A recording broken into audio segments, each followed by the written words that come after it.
This Pokemon is terrible. Love Disc is, by almost any competitive metric, completely awful. The only fully evolved Pokemon with a base stat total lower than Love Disc can either turn into every other Pokemon, learn basically every move in the entire game, be completely immune to almost half of all attacks, or only exist when it only has 25% of its health left. Love Disc, on the other hand, has two unremarkable abilities. When it's raining, it either gets a stat boost to its speed, which is its only passable stat, or it can heal its status conditions. A bold play to assume that your opponent would bother wasting a status move on Love Disc in the first place. Its move pool is so shallow that a Love Disc wouldn't even be able to swim in it. Just about its only redeeming quality is that you can gift somebody a Love Disc to show your undying affection, which I'm convinced is less to do with the fact that it's shaped like a heart, and more because this thing is so weak, it's one of the only circumstances where you can safely hand somebody a wild animal. When Gen 5 first leaked, fans were absolutely convinced that a Llama had to be a Love Disc evolution, a long-awaited upgrade to a Pokemon severely in need of some help.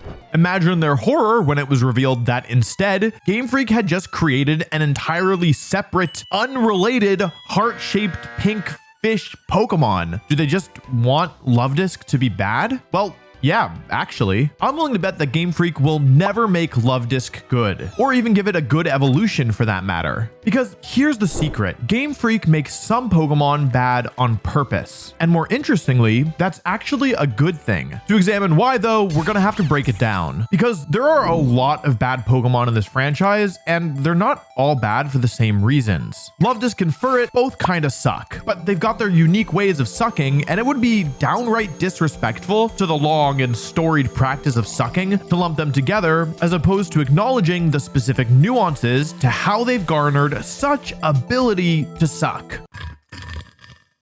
Part 1, the Achilles heel. You all know the myth of Achilles, right? He's like a big dude, really strong warrior guy, Mog's Hector. Kind of like me if I, lived in ancient times or whatever. His mom dipped him in a pretty gnarly looking river when he was a kid. You might think that's bad parenting, but the moms of the Pokemon world let their 10-year-olds become vagrants who bet on animal fights for a living. And Achilles' weird bath did make him totally invincible except for his heel, so all things considered, I think good old Thetis actually deserves Mother of the Year award. There's a whole group of Pokemon who continue the lineage of Achilles. These are the Pokemon with their own Achilles heels, something that intentionally hampers them in order to balance out some other part of their design that might otherwise be overwhelming. Usually this takes the form of an Achilles ability that can temper a stat profile that would otherwise be totally broken. We can see this type of archetype represented by Pokemon like Slacking, Archaeops, and my personal favorite, Regigigas. We'll get to that later. Slacking, in contrast to Love Disc, has the highest base stat total of any non-legendary, non-mega Pokemon ever introduced in the series. At 670 total BST, this thing is sitting on the same level as Kyogre, Groudon, Koraidon, and Miraidon. It's got a disgustingly high attack stat, really nice bulk, and even a decent speed stat that allows it to move faster than a large portion of opponents. That is when Slacking is actually, able to move at all. Because more than any of that, what you probably remember about Slacking is its ability, Truant, which only allows Slacking to move once every other turn. Now, that might not have felt like such a big downside when you were getting obliterated by Norman in the Petalburg gym, who, by the way, absolutely takes the cake for the worst parent in the entire Pokemon franchise. He forces you to move to another region, abandons you in your new house, and then hacks in to Slaking that shouldn't even have evolved yet. We get it, Dad. They're your real children. But in competitive Pokemon, Truant is even worse than you could imagine. With the prevalence of Protect in VGC battles, you can pretty much guarantee that Slacking just never gets a chance to attack at all. Sure, there are some shenanigans you can pull by having your teammate set up on that turn or by using Feint to break Protect, but the long and short of it is that Pokemon is a game where you make moves, and Slacking only gets to do that half as often. Cut that 670 BST in half and we get to 335, which is one less than Unknown. Slacking is definitely better than Unknown, but make no mistake, this Pokemon is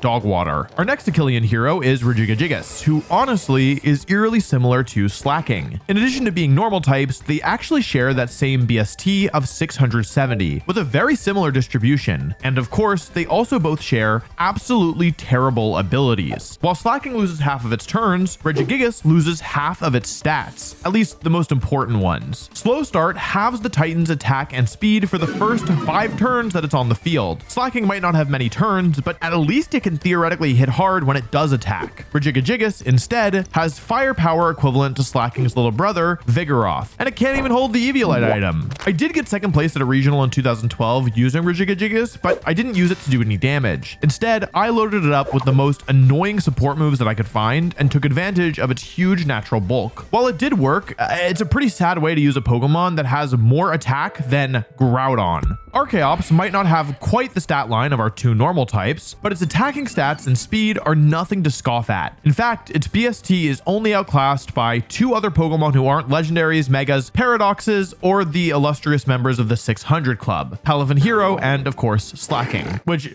okay, yeah, when I say it out loud, I realize that is a lot of qualifications. It's like Archeops is claiming to be the best Ganondorf player over 6'2" with lactose intolerance in Staten Island. But here's the thing, much like our Ganon player friend, it doesn't matter how niche Archeops' claim to fame is, when he hits you, it hurts. Just don't let him get close to any cheese. In Archeops' case, that cheese would be reducing its HP below half. See, to most Pokemon, lowering their health seems like a valid strategy, but this dramatic diva does not appreciate your underhanded tactics of dealing damage to your opponent. Archeops is like your friend who, once you start beating them in a game, goes, "Man, you're trying so hard, dude. It's just a game. I don't even care that much." And it just so happens to line up with the point where they start playing a way worse. Defeatist, Archeops' ability, halves Archeops' attacking stats when it's below half HP. Now, you might notice that this ability is fundamentally better than both Truant and Slow Start. While all of them offer about a half power decrease, this one is conditional. And unlike Regigigas' ability, Archeops at least gets to start the battle at full strength. This is because Achilles' abilities exist on a kind of linear axis. The stronger the Pokemon would be without its ability, the more the ability has to hinder that Pokemon. Archeops isn't quite as strong as Regigigas or Slacking, so the ability doesn't have to be quite as bad. Some humans have abilities that nerf them too. For example, I have the ability Bad Gift Giver, which,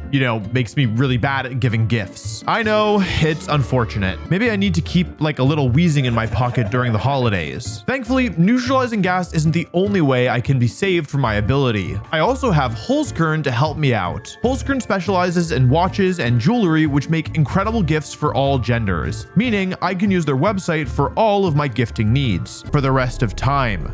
Forever. Oh. Hello? Oh, what's that, Mom?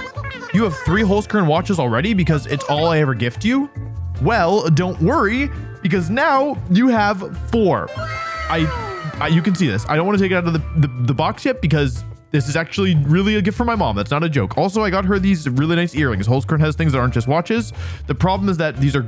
Oh, you can see them now. I recorded earlier and you couldn't see the green screen was keying out the earrings. But yeah, they're very nice. I hope she likes them. My mom isn't upset to get more Holzkern products, especially because every product is made from natural materials, making them all extremely unique. And they're made in tiny batches to ensure the highest quality. All of Holzkern's products are made from FSC certified wood, and they offer free express worldwide shipping that only takes 2 to 5 days. That is less time than it takes a Regigigas to get its act together. Orders placed before the 7th of February will be delivered before Valentine's Day, so you can show that special someone how you feel with a great gift. Isn't that right, Slacking? I think it's Slaking, but people disagree, so I'm gonna say Slacking because this is a sponsor. Use code Wolfey15 for 15% off your order and a free gift bag. Shopping with Holzkern makes me feel more powerful than ever. And as I said before, the stronger a Pokemon would be without its ability, the more its ability needs to nerf it. Thanks again to Holzkern for sponsoring this video. Check out the link in the description and use code Wolfey15 for 15% off your order and a free gift bag.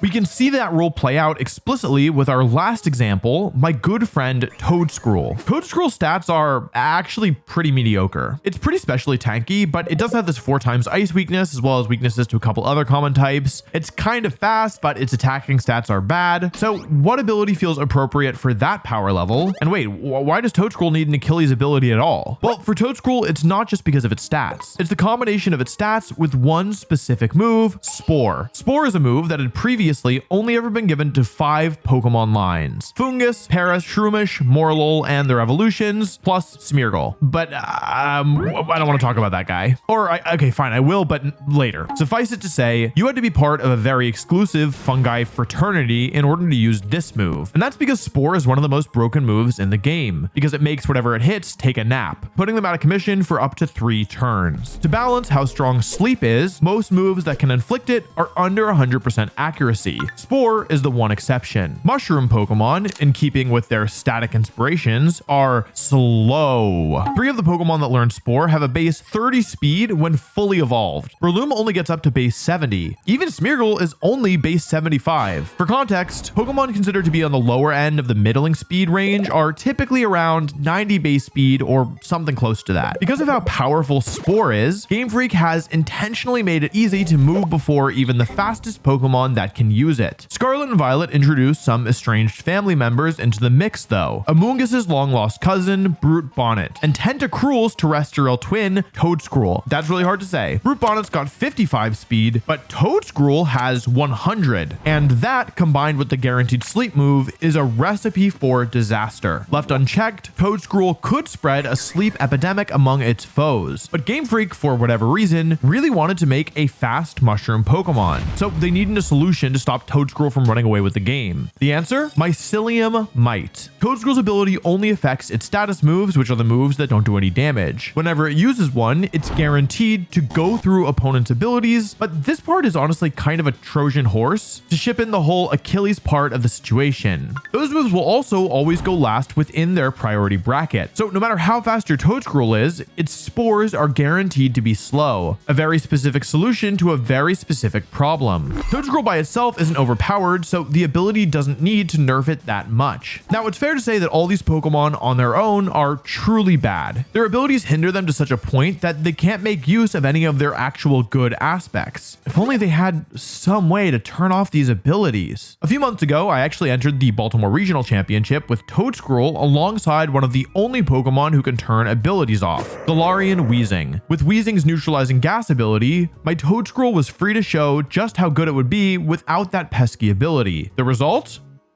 Pretty good. I went undefeated on the first day of the tournament before finally being eliminated in the top 16. But I'm not the only player who tried to take away some of these Achilles heels. Back in Sword and Shield, Regigigas plus Weezing was actually a somewhat common strategy, with the same idea behind Toadscruel and Weezing. But overall, these Pokemon are bad. These strategies that get around their abilities are not that dominant outside of a surprise tournament run every now and again. And I think it's actually good that they're bad. To explain why, we've got to go all the way back to their namesake, Achilles. Like I said earlier, you probably have heard a bit about Achilles, a fearsome warrior who was totally invulnerable except for his heel, because it was the spot his mother held him by when she dunked him in the river Styx. The story of Achilles' eventual downfall because of his weak spot is so well known that it's given the name to one of our body parts. Except here's the thing, in the original Iliad, Achilles' heel isn't mentioned at all. Achilles isn't even invulnerable in the first place. He's just goated. He's a mortal man who we see injured, and the story ends before his supposed weakness is ever exploited.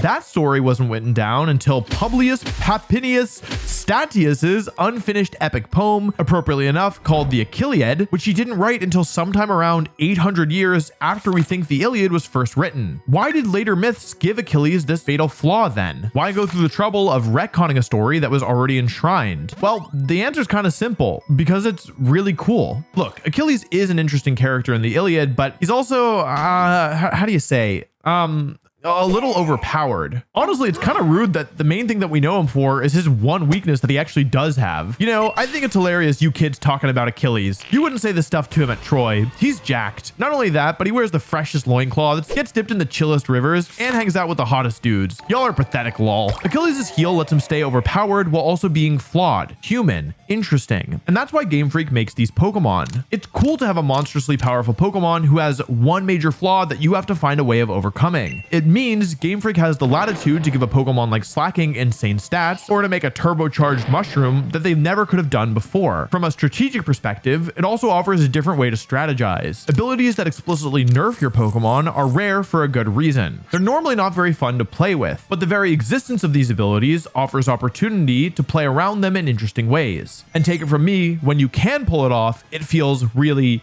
really good. I think they're also getting better at making these types of Pokemon. Pelifin is a new Pokemon that also has an interesting ability that holds it back, but it actually is really good, or it was at least during part of Scarlet and Violet's life cycle. These Pokemon are undeniably interesting, and Achilles' abilities let us do stuff like take a landlocked Tentacruel clone to top 16 of a regional. Part 2, Cursed Bloodlines. This is a Pokemon called Wugtrio. When I look at Wugtrio, you can probably guess what I'm reminded of, right? That's right, the 19th century American novelist Nathaniel Hawthorne. What? That's not who you think of? Okay, let me explain. In 1804, Nathaniel Hawthorne was born in Salem, Massachusetts, to a family whose history was irrevocably intertwined with their hometown, and not in a positive way. His father, John, was one of the leading judges in the Salem witch trials. His father, Nathaniel's grandfather, William, led the persecution of Quakers in the 1600s. Convinced that the actions of his ancestors had cursed his family, Hawthorne changed his name, adding a W to the family name Hathorne to become Hawthorne. In 2022, Wugtrio did the same thing, adding a W in hopes to escape the horrible fate of having a stat line tied to its relative, Dugtrio. Much like Nathaniel Hawthorne, its efforts were in vain. See, Wugtrio belongs to a host of Pokemon who are condemned to be bad solely by virtue of their blood. The regional forms and ecologically similar Pokemon who have the bad fortune to be tied to Pokemon who are already kinda bad. In Alola, we've got Alolan Raticate, Sandslash, Dugtrio, Persian. In Galar, you've got your Stunfisk and Rapidash, and even Hisui has some Pokemon condemned by their lineage, like Hisui and Avalugg and Braviary. In a lot of these cases, the burden of being saddled with your original stat line is just too much to overcome. Now, I'm not saying that Alolan Sandslash's only problem is that it's related to Sandslash, but it certainly doesn't help. Now, this is of course not the case for all regional forms. Sometimes a regional form might be good because its counterpart was already good. In fact, there are quite a few Pokemon who are arguably improvements from their old selves. We already mentioned Toedscruel. Paldean Tauros has actually seen some recent competitive play, and Sneasler has terrified the format in ways that Weavile could only dream of. Galarian Darmanitan is a huge upgrade from its old Unova version thanks to Guerrilla Tactics, and Alolan Ninetales has pulled the same Fired Ice trick to become the game's go-to Aurora Veil setter and resident freeze merchant. But in most of these cases, the prior Pokemon already had at least decent base stats. All they needed was a new coat of paint. And for every success story, there is someone whose makeover didn't go as well. We can imagine a world where Hisui and Avalugg totally redistributes its stats to make use of its decent total BST. In the world that we actually live in, it got 10 more attack and speed at the cost of 10 less special stats, and a rock typing that made it quadruple weak to both fighting and steel. Huh? Try as you might, I can't really imagine a world where Galarian Stunfisk breaks the shackles of being, well, Stunfisk. Actually, I can't imagine that world, and it's Pokemon Go. I know a little bit. That one's for you, Pokemon Go players. There are a few notable exceptions to this rule, but most of them come with some other factor that made a Pokemon that should have been bad actually viable. For example, Alolan Marowak actually was a really strong pick in the early Sun and Moon metagame because of its typing and its use in Trick Room and a couple strong moves that it has. That said, this thing gets to hold the Thick Club item, meaning what looks like a really terrible stat profile is actually pretty scary since it doubles Marowak's attack stat. Likewise, Alolan Persian saw some play as a fast prankster immune utility mon before Incineroar ever came out, but it has the Fur Coat ability, effectively doubling its defense stat. If either of these Pokemon were truly locked to their old stat profiles, I doubt they'd have seen much play at all. As for why it's good to be bad, well, it's hard to argue that regional forms aren't cool. A new take on a classic Pokemon is really exciting. Personally, when they revealed Alolan Exeggutor, I may have lost my mind a little bit. I think it would be pretty lame if these forms were only limited to Pokemon that were already really good. You might have used Eradicate way back in the day. Aren't you excited to use it again, but this time it's 4 times weak to fighting? No? Just me? This explains why regional forms are also given to bad Pokemon. But why are those Pokemon bad in the first place? Persian and Raticate don't get special abilities that let you fulfill other power fantasies. Why do they suck? Well, let's talk some more about Raticate. Part 3, First Friends. You all can be my first friends if you subscribe to the channel. Yeah, cut that out. No. You're enjoying the video, right? I know you are because you're still watching. You should subscribe, please. I'm between asking and begging. It helps me out. It helps the channel out. You'll get more content if you like this because you're still here. I hope you like it, unless you really hate me, in which case you'll get more of that too, if that's what you want. I don't know. I'm not judging. A lot of people are watching these videos and most of them aren't subscribed. So I just wanted to say something because a lot of you think you're subscribed, but you're not. Every video where I say this, people leave comments that they're like, I thought I was subscribed and I wasn't. That could be you. Don't be like a fool. Be a smart person and a first friend. Do you remember the first Pokemon you ever caught? Like not your starter? If you started in Generation 1, like me, chances are high that you stumbled into Route 1, saw a level 2 Rattata, and it was love at first sight. Surely in this moment you thought, I'm going to use my level 2 Rattata to endeavor a Mewtwo down to 1 HP with the Focus Sash item and then finish it off with Quick Attack, right? That Rattata was an essential team member. Even as you added to the squad, it was one of your first friends. When it evolved into Eradicate, you probably cheered. Your buddy was going to go the whole distance with you, all the way to the Indigo Plateau. Wait, hold on a second. Is that Pokemon a freaking bug with scythes for arms? See ya, Eradicate. You know these Pokemon. These are those fond early game archetypes we all know and love. The bird, the rat, the bugs. They're there to help you take down the early gyms, but at some point, they just can't hack it anymore. Try as you might to make your Kricketune a Hall of Famer, he's probably better relegated to playing the world's saddest violin for the Bibarel and Furret, who are also wasting away in your PC box. This is where it's most obvious that some Pokemon are designed to be bad on purpose. And also, in my opinion, where it's the hardest to argue that it's a bad thing. These Pokemon have to be relatively worse compared to later game Pokemon because that's what encourages people to keep upgrading their team. If you made them too strong, people wouldn't ever catch other Pokemon. Well, maybe. I think there's actually another argument to be made here. If I did hand you a bunch of overpowered monsters from the word get, maybe you would just stick with that for the entire game. But honestly, I think you might not feel like you deserved them. Pokemon is a game about exploration, setting out on a journey and discovering new pieces of the world. And of course, new Pokemon. Actually, I have proof of this, both of how good that feels and how weird the alternative does. And they come from the same games, Omega Ruby and Alpha Sapphire. These games have, to me, one of the most rewarding Pokemon hunts in the series, and one that I first encountered in Ruby and Sapphire. Meteor Falls is a pretty little stopover in the main story that primarily serves to advance the plot and give you a way to get back to Rustboro easily. But when you're walking through, chances are that you'll probably notice the gigantic waterfall in the background that just about screams, "Come back here when you have the right HM." If you do that, you're rewarded with the usual series of trainer fights and item spawns and everything you expect, but with a subtle twist. You'll encounter 2 Dragon Tamers, a class that you've probably never seen before. Their teams are loaded up with dragons, and one of them will tell you, "This is where we dragon users do our training." I remember plumbing the depths of Meteor Falls, eventually reaching a solitary cavern in the deepest part of the cave. Towards the back, I see an item on the ground. I pick it up. TM02, Dragon Claw. Confirmation of what my young heart has been hoping this whole time. Here, there be dragons. Finding that Bagon spawn in Meteor Falls is one of the most fulfilling things I've ever done in a game. I had to work for it, and once I had trained my Bagon up to Salamence, my work was handsomely rewarded. It said that Bagon's dreams of flight let them eventually take wing as Salamence, and I felt that same wish fulfillment in my quest to obtain a dragon. And then, in Omega Ruby, Steven Stone hands you a Latios right after you beat the 3rd gym.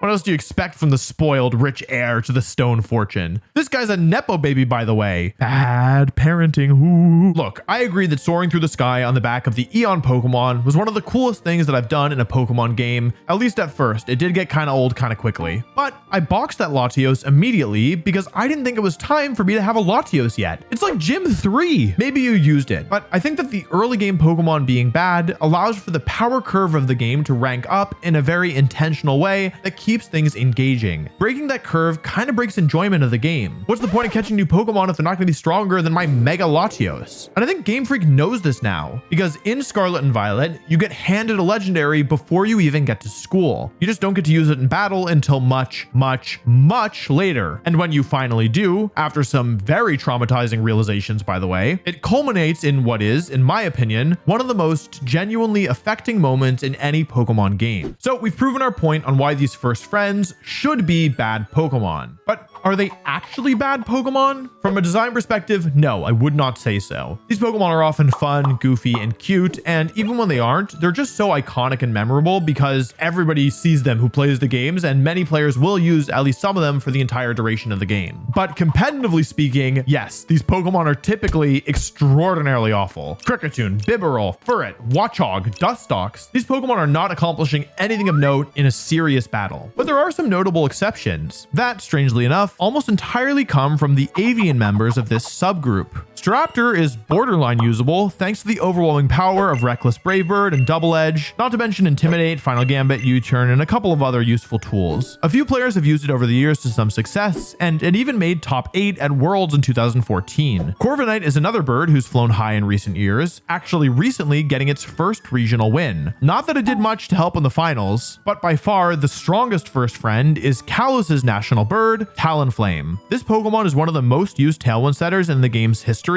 thanks to the combination of Tailwind and Gale Wings. It was extremely dominant when X and Y first released, and it still gets used today despite being pretty heavily nerfed. It's won every level of competition, including the World Championships in 2014, where Sajin Park took home first place with a Pokemon that realistically could have been the very first thing he caught in X and Y. Speaking of Sajin, well, you probably know where I'm going with this. Suffice it to say that some of these early route Pokemon can certainly perform at the highest level, but overall, they're bad, as they should be. But we still haven't covered Luvdisc. You don't find this Pokemon until the late water routes of Hoenn. It's not related to anything else as much as people wanted it to be, and it's not harboring some secret ability that'll totally change its place in history. At least, I think it's not. I mean, surely it's not. It's not, right? Yeah, it isn't. We said that late game Pokemon should be good, so why is this Pokemon so bad? Part 4.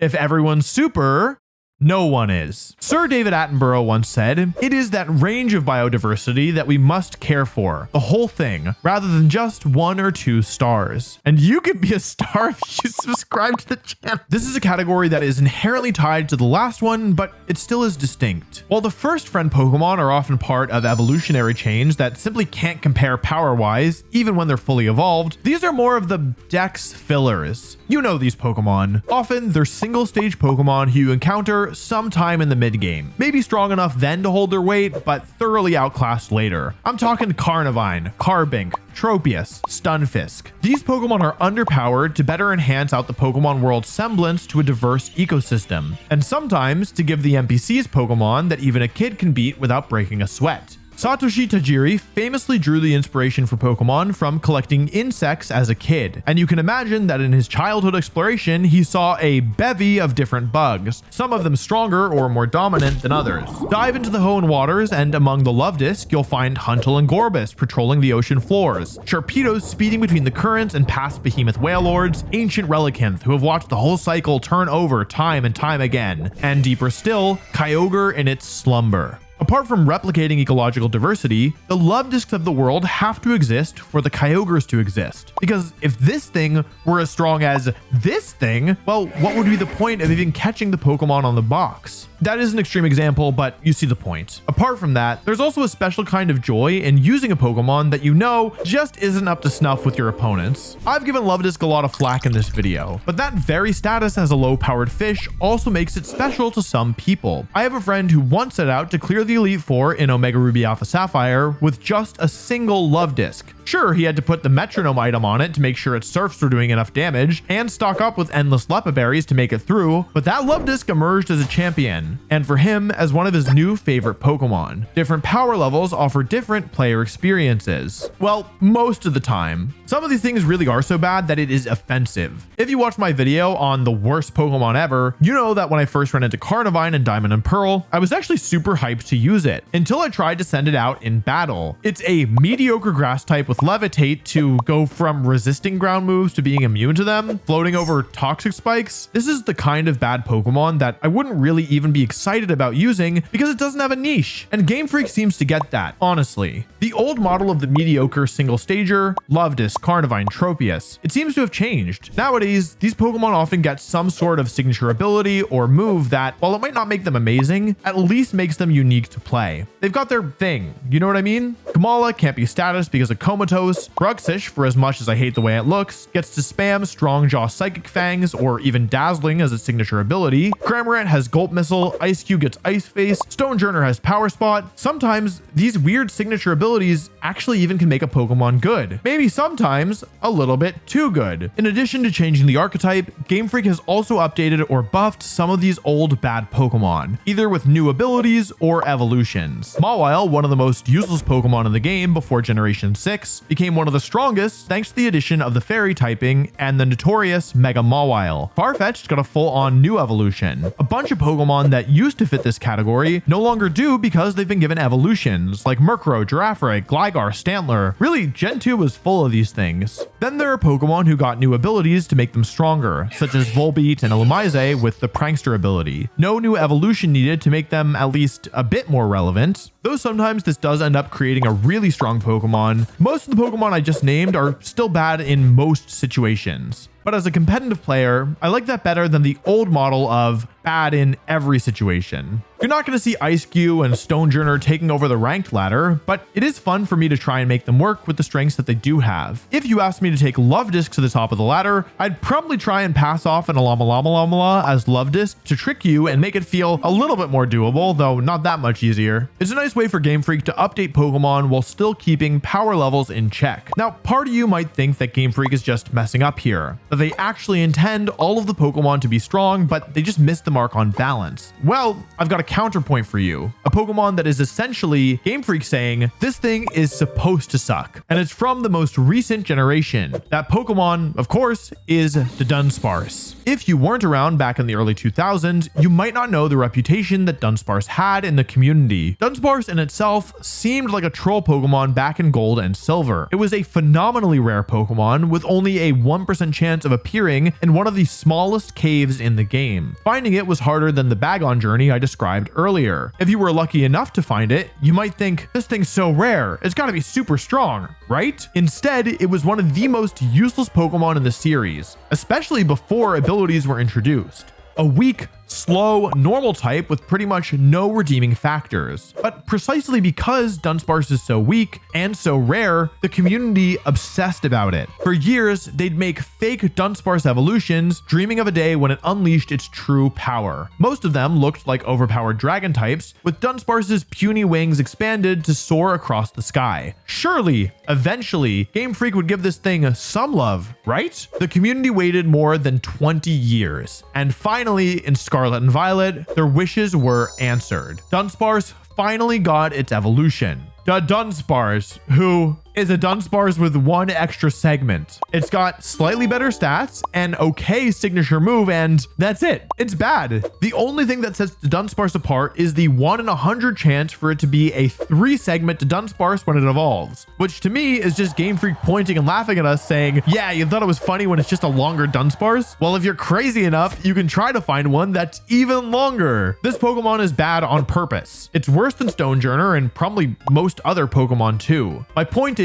the Dunsparce proves that Game Freak actively makes Pokemon bad for their own reasons. I'm not a huge fan of the Dunsparce, but I do like these other Pokemon that try to be good and bad at the same time. These Pokemon are allowed to still be weak most of the time, which we've said is a good thing, and they can be strong in very specific situations. It's fun to try to figure out their unique abilities, and it even doubles down on the ecological diversity angle we were discussing earlier. Sometimes though, you can be too unique. And that leads us to our final category. Part 5. The gimmicks. These are the Pokemon that are designed to show off a game mechanic more than anything else. A lot of the time, some NPC is going to hand you one of these things paired with an explanation of the new and innovative mechanic that they're meant to demonstrate, which chances are you'll forget about as soon as you have the chance to box it. There's a wide range to these things. Some of them illustrate a gimmick found otherwise in the game. Unknown, of course, is a whole language unto itself that's critical not just to the plot of the Johto games, but to an entire Pokemon movie. It also happens to be the demonstration of of hidden power, first introduced in Generation 2. Cherrim or Wormadam are probably the first time you'll see a Pokemon that changes forms, something introduced in Generation 4. Although that does assume you're going to remember Cherrim or Wormadam after you see them. Cast form shows off the power of weather in a very easy to understand visual way, while Deerling and Sawsbuck demonstrate Unova's seasonal changes. Other times, these Pokemon gimmicks exist just to have a gimmick. These are the ones that start to get a little tricky. For example, there's Spinda, who I've got no beef with. Every Spinda is different. What a great metaphor for the variety inherent in nature. More importantly, what an invaluable tool for taking out the 1 billion lions. 4 billion Spindas is a lot of Spindas. Kecleon wants to change its outfit every 5 seconds? Girl, me too.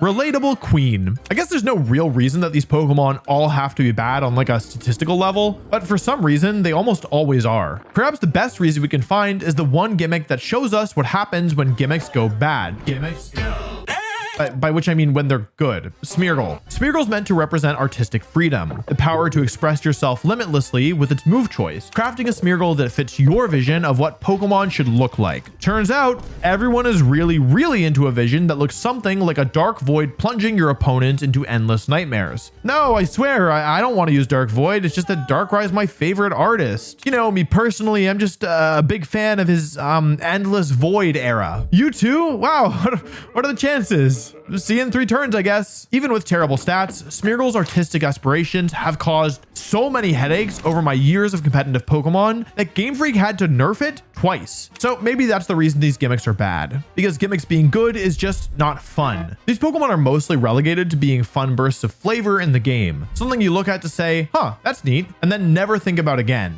I've covered a decent amount of them, but there are 2 gimmick Pokemon that to me take the cake for being terrible, and it's because their gimmicks don't even exist anymore. The first is Furfrou, whose customizable hairstyles are an homage to X and Y's introduction of player customization for the first time ever in the series. These different hairstyles did pretty much nothing at all, and you can only change Furfrou's style at one place in each of the games that it's in. Even more baffling, your Furfrou's coat isn't permanent. It loses the haircut after 5 days, or whenever you take it in and out of a box, meaning to even keep it tricked out, you need to keep it in your team the entire time. And while Furfrou might have access to a great ability in fur coat, its stats are so thoroughly terrible that it can't even use it very well. Now you too can experience the real life cost of paying exorbitant amounts of money to give your dog a haircut it'll immediately lose after rolling in the dirt. After Generation 7, this Pokemon hasn't even been available in a single game, likely because Game Freak realized no one's going to spend their time and hard-earned Pokebucks to spray paint a dog that wouldn't even be on their team. But while it's unlikely that Furfrou's customization comes back anytime soon, I can see a world where it returns, especially if Game Freak makes the haircut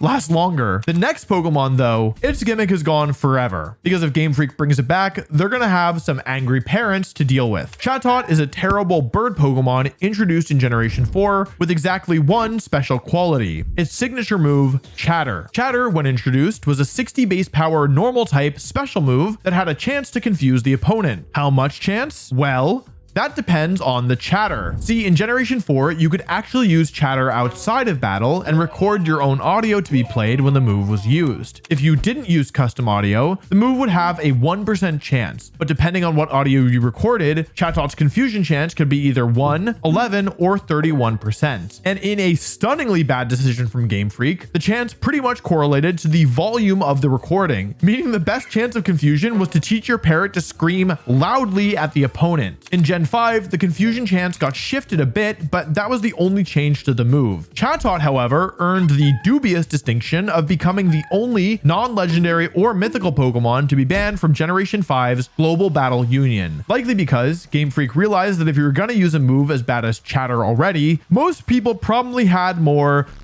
nefarious intentions of communication. Chatot can say slurs. In Gen 6, Game Freak removed the custom audio entirely, and probably feeling bad for Chatot, buffed Chatter to base 65 power and 100% confusion rate. Chatot, while available in Legends Arceus, has also been conspicuously absent from the last 2 generations of Pokemon, and I suspect even if it does return, it will be condemned to an eternity of being a bad Pokemon without even a crappy gimmick to redeem it. There are many reasons that a Pokemon can be bad. These categories aren't official either. Plenty of Pokemon don't quite fit into one box or fit into multiple, like the gimmick Pokemon who are also the mid-game single stagers, or Pokemon with unique abilities who are still held back by their need to be close to their relative stats. I might have broken them into different categories, but at the end of the day, they all really share the same reason for being bad, and it's something we already said earlier on. Different power levels offer different player experiences. Imagine how boring Nuzlocke or other challenge runs would be if every Pokemon was just overpowered. Different power levels, as with the first friends, are key, not just to making powerful Pokemon feel good, but to making all Pokemon feel good, most of the time. I still don't have anything good to say about Carnivine. Thanks for watching. If you like hearing me talk about Pokemon that are bad, you might be curious to know what I think the worst Pokemon of all time is. I spent a lot of time looking through some pretty awful Pokemon, and some of them were so bad we didn't even mention them here. You should check it out.